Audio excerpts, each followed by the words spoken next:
All right, in this video, we're going to go through chapter 6.1 through 6.3, focusing on intermolecular forces. So let's talk first with the definition.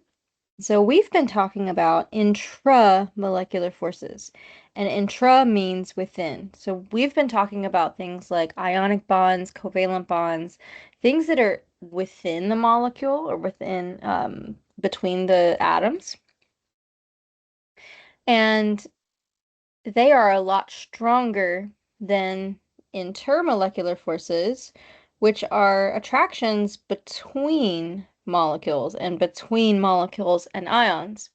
And so they are secondary, as we might say. So first we have like covalent bond to hold so thinking about water, we have like a covalent bond that would hold together hydrogens and oxygens. So this would be called a covalent bond. This is an intramolecular force. Intra. Intra meaning within.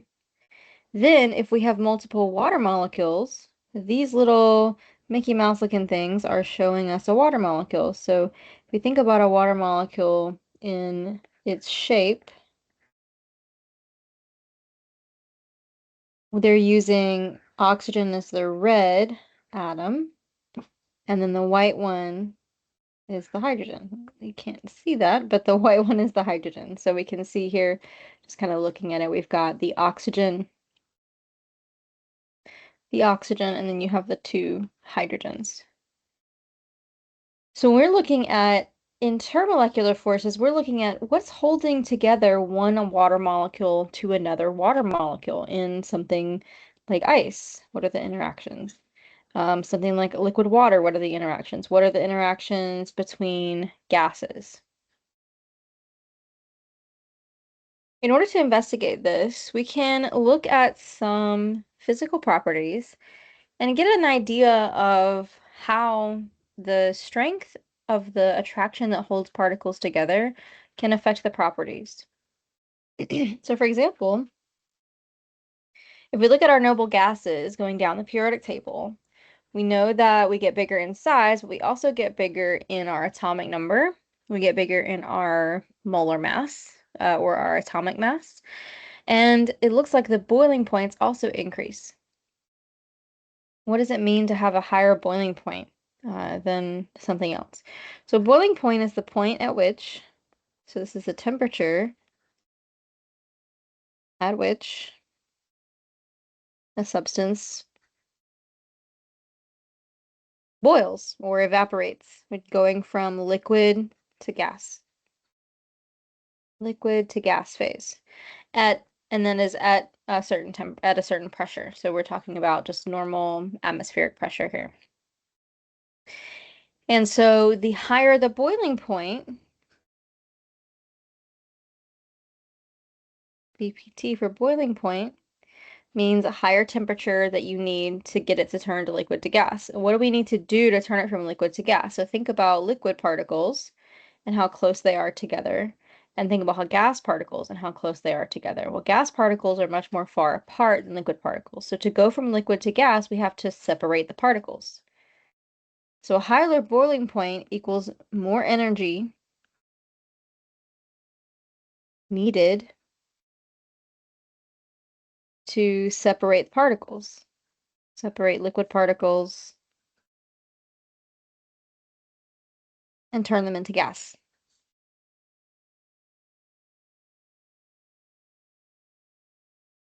So let's think about the attractive forces between the particles. Think about it as like a glue. The intermolecular force is kind of like a glue holding the particles together. And if you need more energy to separate it, does that mean that it is stronger glue or a weaker glue? So just think about if you're gluing two pieces of paper together. One is with Elmer's glue and one is with super glue. Which one is going to be easier to separate? Probably the Elmer's glue. So a higher boiling point means more energy needed to separate the particles, means stronger glue or intermolecular force. We're going to use IMF to write intermolecular forces in our notes. Instead of writing the phrase intermolecular forces 1,000 times, we can just say IMF. So stronger intermolecular forces, aka stronger glue holding the particles together. So the stronger the intermolecular forces, the more energy you need to separate your particles, so the higher the boiling point. This also applies to melting point. So we would also have to separate particles to go from solid to liquid. Applies also to melting point. And that's basically what this text over here is just telling us. I just wanted to walk you through it in a logical way so that you don't have to think about memorizing anything. You understand that we need to put energy in to separate particles if they have an attraction to each other. So like you have to put energy in to separate two magnets that are attracted to each other. The stronger the magnet, the more energy you needed to separate. That would translate to a higher boiling point or a higher melting point. So nonpolar molecules are kind of where we start. Nonpolar molecules, they don't have any of this permanent dipole moments. So they don't have like ones, you can imagine that that might affect the forces, right? So one side is a little positive, one side's a little negative, and that can affect the forces. Well, nonpolar molecules don't have permanent dipole moments. What they do have, though, is instantaneous dipole moments or temporary dipoles. And all molecules can do this, even nonpolar things. So polar molecules have permanent dipoles, but nonpolar molecules can have temporary dipoles. We'll do something in class that'll help you visualize this a little bit more. But basically, as two particles start to approach each other, so they have electrons just kind of hanging out in there. These are our electrons. And then, but let's say as they get closer together, the electrons are constantly randomly moving. And so electrons are in constant random motion. And that's what makes them hard to figure out where they are. They're moving real fast. So our electrons are in constant random motion. I'm just depicting the electrons in these particles with just dots here. And let's say, just for a moment, they just happen to be all on the right side, or the majority of them happen to be on the right side of this particle, molecule, atom, whatever this particle is. What is that going to do to the electrons in the other particle as they get closer together? Well, if all the electrons in this particle are on the right side, that's going to make this side a little bit negative. So you say we use this partial negative charge here to show that, which means that all the electrons in the other particle are going to go away from that area. And so that'll make this side a little more positive and this side a little more negative, and thus we would do that to every other particle that's attached to that. So it's kind of like a chain reaction here. And this is just for 1 second. So we would take a photo, quick little nanosecond, this is what's happening. And then in the next moment, this is gone. That this polarity, this slight polarity that we're seeing here is gone. And so the more electrons you have, the bigger your atom or molecule, the more likely you are to do this. So we can actually look at the size of the atoms in the molecule. So the bigger you are, the more likely you can do this. And the shape of the molecule, the more surface area that you have to connect to other molecules, the stronger this force will be. We call this force a London dispersion force. And it is the only type of force that you get with nonpolar molecules or with atoms with each other. You have to have a permanent polarity to move to the next type of force. But everybody has this. If you have electrons, they are constantly moving around. And so you can, and in some points in time, have this instantaneous or temporary polarity. And it is strengthened by a bigger molecule or bigger atom has more electrons, therefore more chances those electrons will be all to one side. More space means there's more, if you're packed in really tightly with electrons, you can't really make them uneven like this. And more space means you can have more unevenness as they move around. And then we also are going to think about the shape of the molecule. If the molecule can stack on top of another molecule, then you get more surface area and you can have more of this connection happening. So if you can understand the London dispersion force is basically, well, we get that intermolecular force is right here. This line here is showing us the intermolecular force. No, it's not a bond. We don't draw a straight line. We usually use a dashed line or a dotted line. This intermolecular force is an attraction between positive end of one molecule or atom and the negative end of another molecule or atom. Notice these are not full charges. We don't call it ionic. It's just partial charges because it's just a tiny, tiny amount of unevenness. And you can look at the electron density colors. The more negative you get, the warmer your color gets all the way to red. And the more positive you get, the cooler your color gets all the way to blue. We're showing here like a slight going from green, which is pretty neutral, to like maybe a little orange on the side, like just very little. So we talked about the two things that can affect the London dispersion forces. First is size, and we can see this perfectly as we move down the halogens in the periodic table. And so the halogens are all diatomic, so I have them shown here as diatomic. The molar masses are something we can use. Now, really, we're using the size, but we don't have numbers like that memorized. So molar mass is actually something you can use for molecules and elements in the periodic table. We can use size because we can know the trend. But if I were to say, well, who's bigger, carbon dioxide or carbon with 4 hydrogens, CH4, methane? That's a little bit harder to tell size-wise, right? So we use molar mass to guide us in this. So we see an increase in molar mass increases the boiling point. So think back, what does that mean about the strength of the glue? Stronger glue means higher boiling point. So we're also looking at stronger glue comes from higher molar masses. This is because when their molar masses increase, they're automatically just getting larger in general. And that means they have greater polarizability, meaning the ability to become polarized. So when we do have that moment where one side is negative and one side is positive, and it's temporary, only for a moment, it's going to be stronger because I have more electrons because I'm bigger. And so therefore my ability to become more polar is stronger, even though these are all nonpolar molecules. So we get in our nonpolar molecules this temporary polarity because electrons just don't stay in the same place all the time. And then we also talked about shape. And so all three of these molecules that I've shown here have the exact same molar masses. They have the exact same number of carbons and hydrogens, but they have very different boiling points. We see how the boiling points are decreasing as they become more branched. So if we have a straight line here, and we think about this, and every one of these carbons is actually tetrahedral. So we're seeing this kind of tetrahedral model like this. You can see how they would stack on top of each other. So if you were thinking about just pulling these together, do you see how they could, like this could fit right in here? And so we would have this stackability. The stackability here lends itself to kind of fitting like together like a Pringles chip, where it will stack together really well.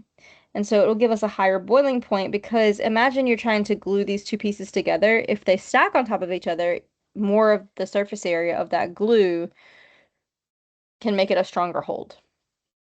The more we branch it, so this one is taking like this one off and putting it over here. If we branched it, it's a little less stackable, and so it's a little weaker, so it's lower boiling point.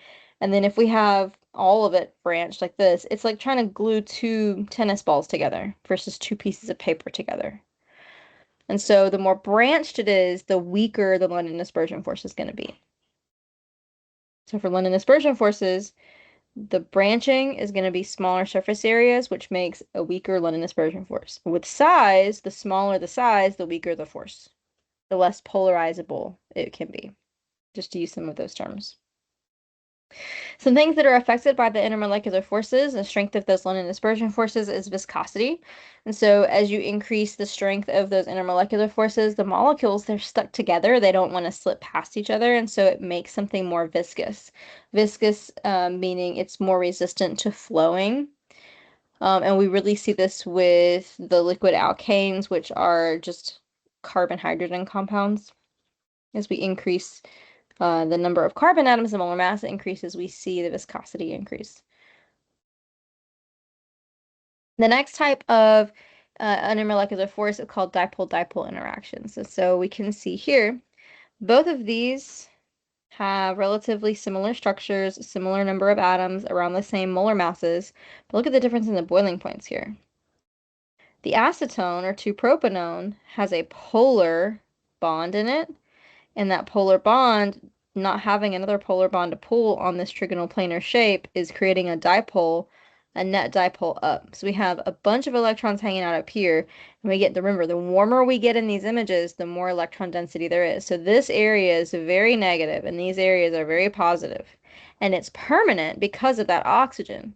Here you can see that it's mostly green and yellow, so there's not one area that's really that much more polar or negative or positive than the other. So this is a non-polar molecule. Here's a trick. If you see only carbons and hydrogens, it's a totally non-polar molecule, no matter what the structure is. If you see some carbons and hydrogens and then you got an oxygen somewhere, you're probably going to be a polar molecule. So this polarity creates a permanent dipole.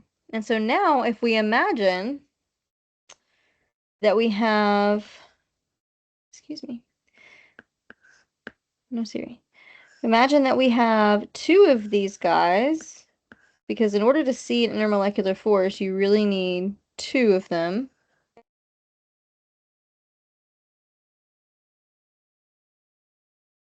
And we can look at it this way. So this side is negative, and then the carbon area is going to be positive.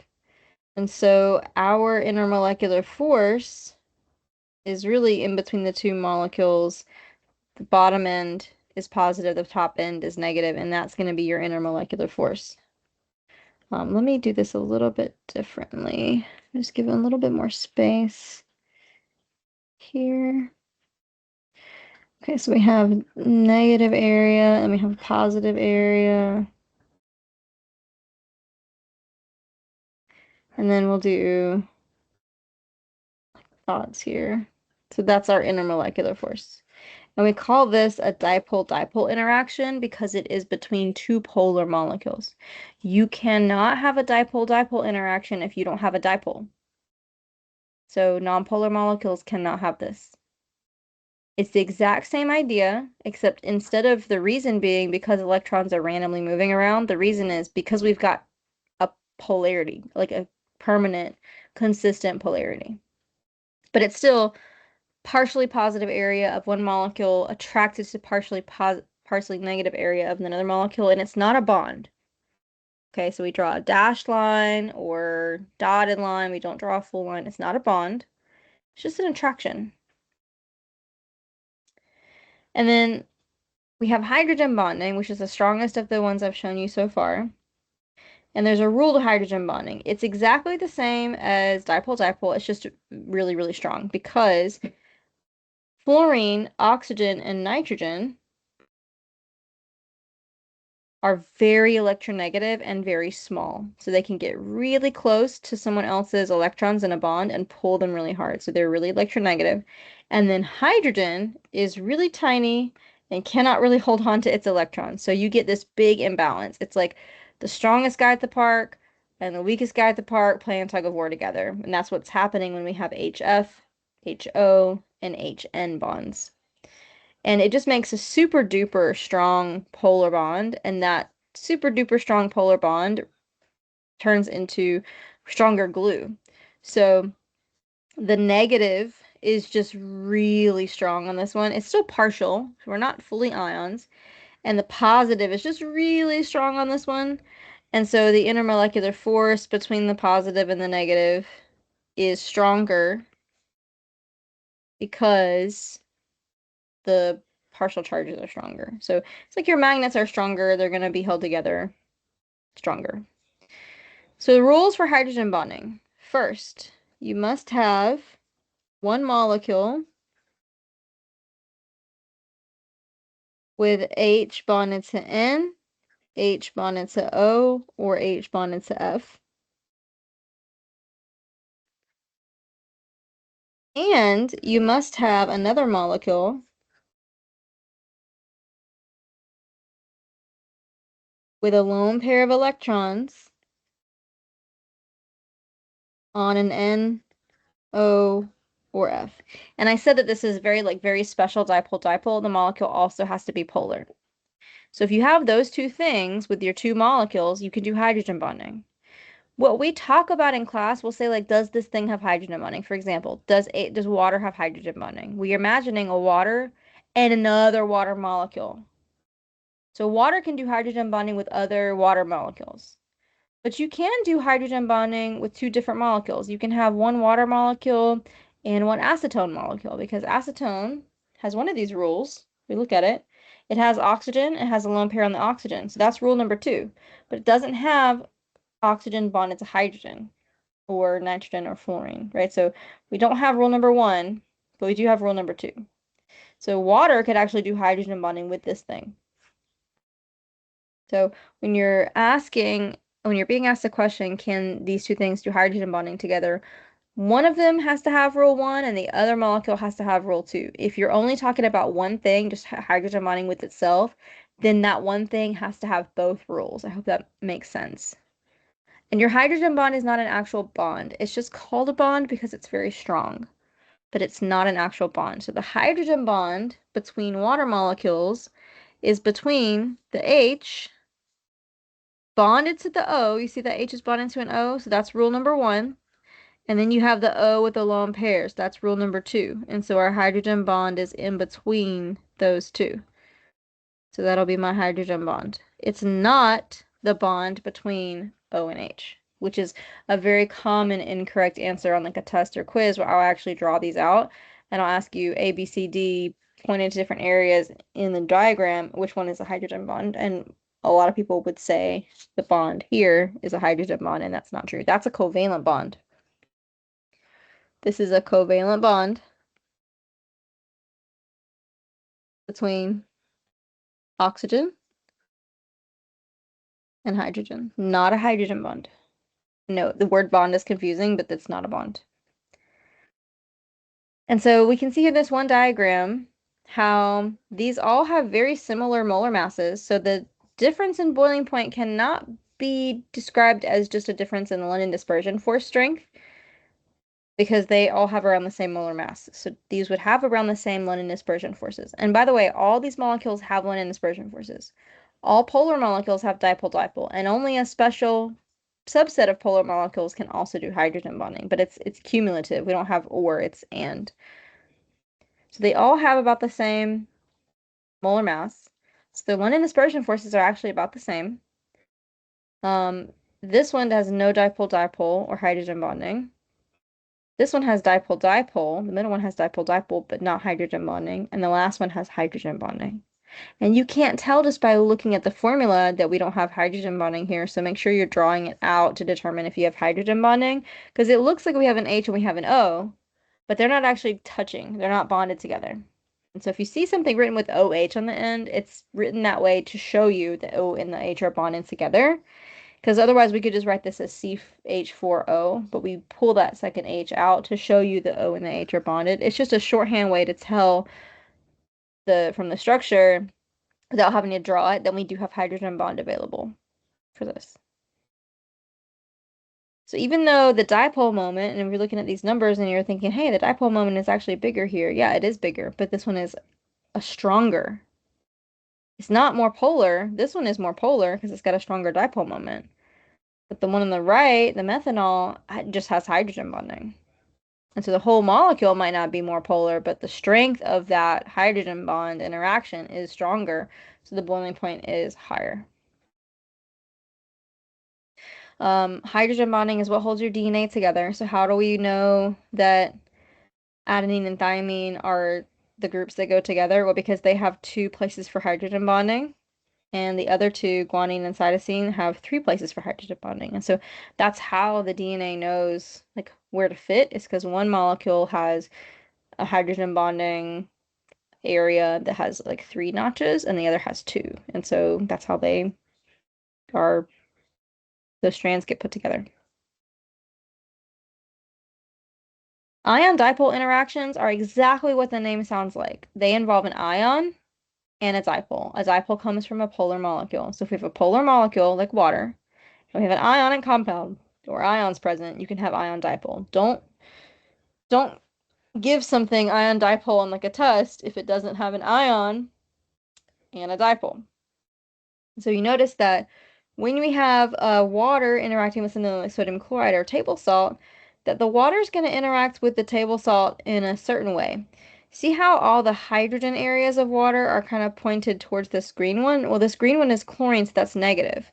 Think back, what is the hydrogen area on the water? Partially positive or partially negative? These are partially positive. So it makes sense, the positive area of water is attracted to the negative ion. Now, this ion is a full charge, no partial charge about this. So this is stronger than even hydrogen bonding because hydrogen bonding is partial positive, partial negative still. This is full negative, full positive, and a partial. So it is stronger than hydrogen bonding, this ion dipole. And so when things dissolve, we can kind of see here how oxygen, we remember, is the negative side and it's partial. So these are just partials and a full positive. And then the hydrogen is a positive side, and look how they're all oriented around the negative. That's how water dissolves lots of things, is because it does have that positive and negative side. And it's pretty strong, those polarities, but they're still partial charges. So here's a table kind of summarizing all of this that I've given so far is the relative strength of the intermolecular forces. And so we go from London dispersion, which is the weakest, because it's not permanent. Then we go to dipole-dipole. I'll talk about this one in a second. Dipole-dipole, hydrogen bonding, and ion dipole. Now, dipole-induced dipole. This is how oxygen dissolves in water. So oxygen is a nonpolar molecule, but if it gets around a really polar molecule, sometimes this molecule's so polar, this negative is so negative, it'll push all our electrons this way, and it'll make a little bit of positive here. And so we're inducing polarity by being near something that is very polar. So, like sometimes you can induce magnetism by putting something in the presence of a strong magnet, same thing. So just read the words and make sure you understand what all those words mean, and that this can be made a lot easier. Okay, I think that is it. Everything else we're gonna go over in class for this topic. So if you are gonna study anything, probably this slide is the best one to study because it kind of has everything we talked about all in one. All right, we'll see you in class.